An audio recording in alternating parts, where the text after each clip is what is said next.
I'm Snoman and welcome back to the last day of the 2014 snoGlobes, my video game awards for the year. It's been quite a year for gaming and for my channel. I want to thank each and every one of you for being so awesome and supporting Snoman Gaming. Today, we give out my Game of the Year award. There were a lot of great titles that came out in 2014 and also some not so great ones. Some that came out of nowhere and surprised everyone, and others that were anticipated the whole year. Today we look at 5 nominees for the best game experience I had this year. That's important to note. This isn't based on length of a game or graphics or price. It's based on the value of my experience with the game. Let's get to it! Donkey Kong Country Tropical Freeze. I love Donkey Kong. Obviously, I have an entire month all about it in April. And I really like Donkey Kong Country Returns, but then I played Tropical Freeze. This game is phenomenal. It never stops being fun, and every level brings something new and unique. I love that you can play as Cranky Kong, even though I didn't really like playing as him, but it's the option that's awesome. I love the music, the secrets, and the bosses. It's so great and polished, and I was very pleasantly surprised by how well Retro Studios can make a Donkey Kong game. Dark Souls 2.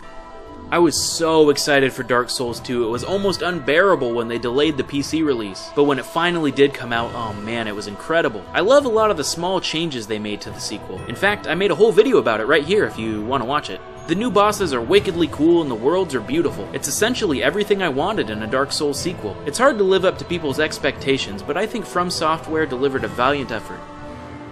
Shovel Knight. Speaking of expectations, Shovel Knight was my most highly anticipated game of 2014, so I was a little worried I had overhyped myself. But wow, Shovel Knight is nearly a masterpiece. It helps the platformers are my favorite genre, but this game takes all the best parts of its influences and made its own new experience that rivals or is even better than the classics of the NES era. The levels and music are so memorable. In fact, everything about this game is unforgettable. It'll be a long time before I can get the experience Shovel Knight gave me out of my head. The Binding of Isaac Rebirth.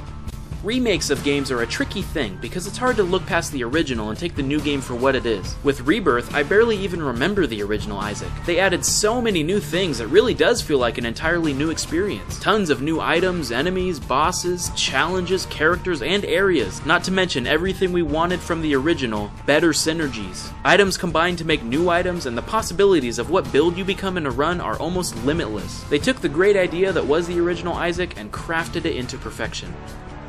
Super Smash Bros. For Wii U and 3DS.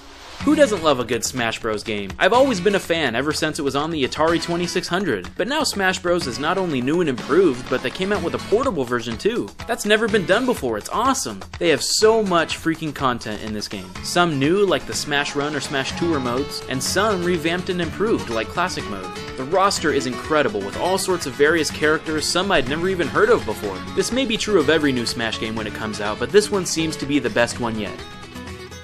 And the game of the year is The Binding of Isaac Rebirth. This was an unbelievably hard choice for me to make. My gut instinct told me to pick Shovel Knight or even Dark Souls 2 because those games seriously gave me such a good experience. But guess what? I'm not playing Shovel Knight anymore or Dark Souls 2. I'm playing Rebirth. Once I beat the other titles on this list, I simply never played them anymore. Now, of course Rebirth is fairly new, so it's fresh in my mind, but it's designed in such a way that you could have infinite replayability. Not to mention the developers are already working on a big update for the game with even more content coming. Rebirth is not only my game of the year, but it was my biggest surprise. I didn't think I would be as hooked on it as I am. It's like Rebirth has infected my mind and made me think about it even when I'm not playing. If I have any spare time, I'll boot up a run of Rebirth. And that's why The Binding of Isaac Rebirth is my game of the year.